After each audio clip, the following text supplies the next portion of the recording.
If you're serious about wartime history and survival under occupation, this episode is for you. Before we go any further, make sure you subscribe to the channel and leave a comment, because this series is built for people who care deeply about how civilians actually survived war, not the simplified versions found in textbooks. Today, we're digging into 8 foods World War II families hid from occupying forces, not as trivia, but as lived survival strategy. These foods were not just calories. They were leverage, quiet resistance, and sometimes the thin line between starvation and survival. What most people miss about World War II occupation is that hunger was weaponized. German, Japanese and Soviet forces systematically seized food supplies to control civilian populations. Families who survived did so by hiding food in ways that balanced secrecy, longevity and deniability. These were not random choices. They were calculated decisions shaped by risk, geography and the brutal reality that discovery could mean prison, deportation or execution. Understanding these foods tells us how civilians thought under pressure and what still applies today in long-term crisis planning. Bread dough and baked loaves were concealed because they could be disguised as waste or animal feed. Across occupied Europe, bread was heavily rationed and often confiscated. Families hid dough before baking, burying it in sealed pots or disguising it as pig feed mash. Once baked, loaves were sometimes intentionally burned or hardened to look inedible, then softened later with water or soup. In rural Poland and France, women hid bread inside double-walled ovens or under ash pits. The lesson here is clear. Food that can plausibly appear worthless to outsiders has a higher survival value. In modern preparedness, this translates to storing calories in forms that do not look like emergency stockpiles, such as repurposed containers or disguised pantry items. Root vegetables were favoured because they could stay underground and invisible. Potatoes, turnips, carrots and beets were among the most hidden foods of the war. Families simply left them in the ground long after harvest season, pulling them up only at night or during bad weather. In Ukraine and the Netherlands, hidden garden plots were planted under weeds or inside forests. This method worked because occupying forces searched homes far more aggressively than fields. The practical takeaway is that food storage does not always mean bringing everything inside. Even today, root cellaring and in-ground storage remain some of the most resilient food preservation methods when security is a concern.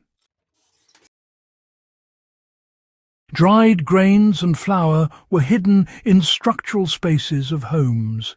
Wheat, barley, rye and cornmeal were life-saving staples, but also prime targets for confiscation. Families hid them inside walls, under floorboards and in ceiling cavities. In Yugoslavia, sacks of grain were broken down into smaller cloth bundles to reduce loss if discovered. This teaches an important survival principle: decentralization. Instead of storing all food in one place, civilians spread risk across multiple hiding spots. Applied today, this means avoiding single-point food storage failures by distributing supplies discreetly across locations. Eggs were preserved in unusual ways to extend survival. Fresh eggs were rare and dangerous to keep, but families preserved them in lime water or coated them in grease and ash, then buried them in cool soil. In occupied China and Eastern Europe, preserved eggs were hidden in ceramic jars disguised as construction materials. Eggs mattered because they provided protein and fat without slaughtering livestock. The modern application is learning preservation techniques that do not rely on electricity. Lime water preservation is still viable today and, requires minimal resources. Salted and smoked meat was hidden despite the high risk. Meat was, honestly, one of the most aggressively seized foods. Yet families still hid pork, rabbit and goat meat because, fat meant survival through winter. Smokehouses were camouflaged as tool sheds, and meat was hidden inside chimneys where soldiers avoided soot. In some cases, meat was disguised as fuel. So, the survival lesson here, it's really about trade-offs. You see, high-value food carries high risk, but with calculated concealment, sometimes it can be justified. Even today, this idea reinforces just how important odour control is, as well as compartmentalisation, and, really understanding what draws attention during times of scarcity. Dairy products back then were often hidden in fermented or altered forms. Milk was hardly ever kept fresh. Instead, folks would turn it into hard cheese, yogurt or curds that honestly looked spoiled or even like animal-grade food. In places like France and the Balkans, cheese wheels were actually buried and aged underground. Fermentation reduced spoilage and suspicion. This really shows how food transformation increases survivability.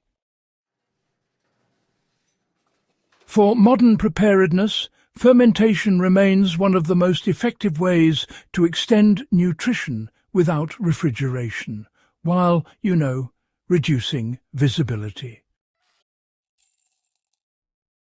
Honey and sugar substitutes were concealed because they never spoiled.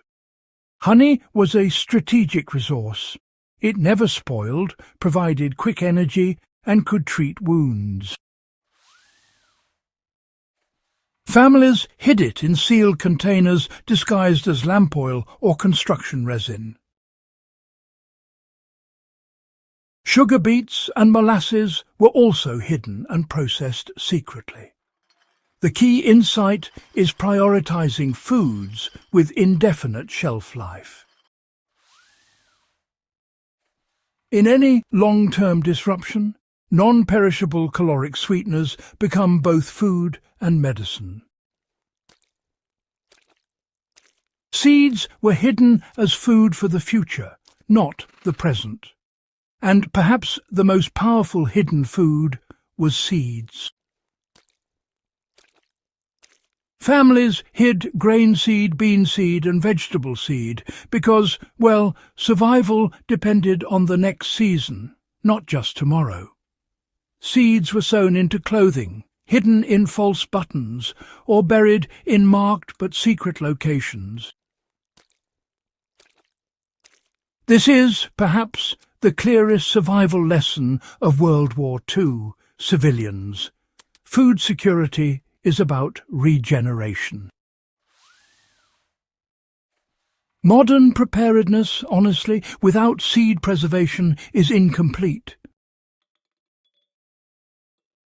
World War II families survived occupation by thinking beyond meals and focusing on systems.